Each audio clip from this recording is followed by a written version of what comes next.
Good morning again. Welcome to the third session of our 4-week workshop on the Yamim Noraim, the High Holidays, called The Awesome Days of Awe is the title of this course. There are some new people here today, and we welcome them. Lou and Anita. Anybody else new here today? Kleinbaum's at the end. For anybody who missed either of the last two sessions, there are materials here in the front of the room to pick up for your notebooks for those who missed the last two sessions. I always start with a little Maisa, a little story. So it's just before Rosh Hashanah, and a chicken farmer in Minsk had lost several of his chickens to a mysterious cause. He consulted with the local rabbi, who advised the farmer to try another type of feed. A week later, the farmer returned to the rabbi to report that he followed the rabbi's advice, but half the flock had died. This time, the rabbi advised him to increase the air circulation to the chicken coop.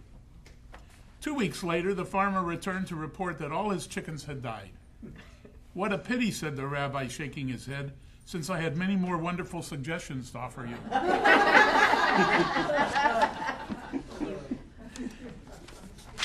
Anyway, we welcome you to this third session, which is devoted to the Mahzor and the introduction of the new Mahzor. And as you can all see, it's brand new.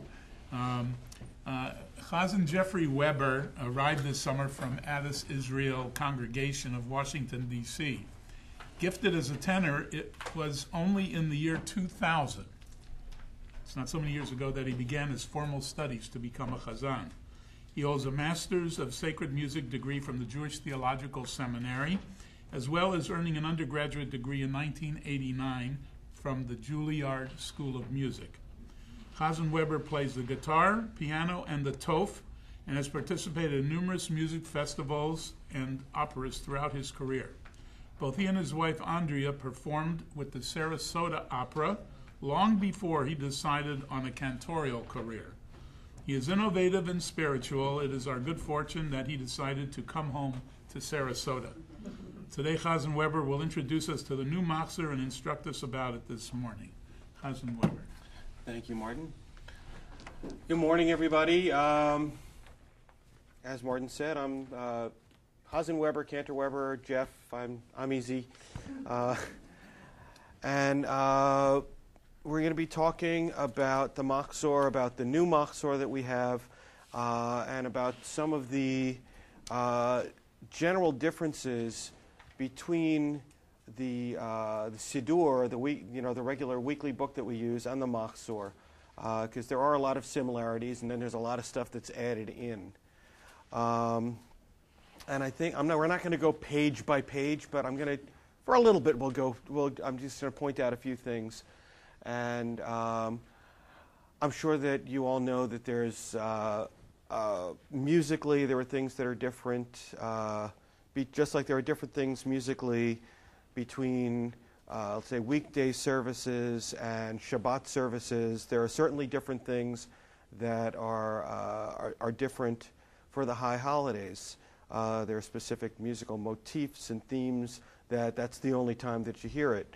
Another thing that you don't hear except for the month of Elul is the shofar, which you hear on the high holidays, as long as Rosh Hashanah does not fall on Shabbat. This year it does not fall on Shabbat, right? So we get to hear the shofar. And one of the things that we actually did this year, so the kids at the end of Yom Kippur can participate in the Tekiah Gedolah, the big long blast, is Flora got these toy shofars that have little party blowers in the end of it so they can participate too. And you know,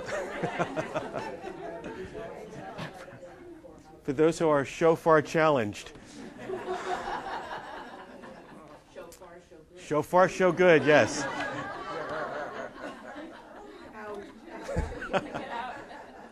All right, so why don't we just sort of dive into this new book here.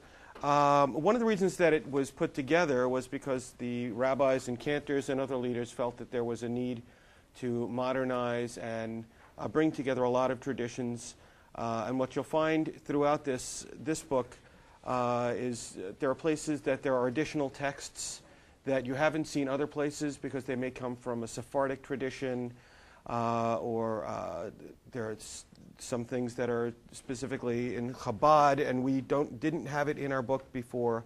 What's happened over the years is when I first started learning how to do all of this, I learned from the Silverman Mahzor, which is the old, more orthodox one, and that one pretty much included all the piyutim, which is the piyutim are all the extra kind of poems that are added in, and over time, like what's happened since actually documented back to pre-Babylonian days. We've complained that the services are too long. How can we shorten them? And that's where the triennial cycle sort of got its start in the Torah reading. We've sort of ended up cutting out a lot of the piyutim, and one of the only other places that you can find it now is in the Art Scroll books, where they kind of include pretty much everything and explanations. What they've attempted to do here, and I think they've done a good job, is they've brought back a lot of those piyutim that were not there before, and they've given really nice explanations. If you open up the book, even right at the beginning, you'll notice right away that there are separate columns, and you can see that there are explanations instead of there just being, even if we start right on page 2, you'll see that there are it's not just the text, but it gives you an explanation of what's going on here. It gives you some nice English readings.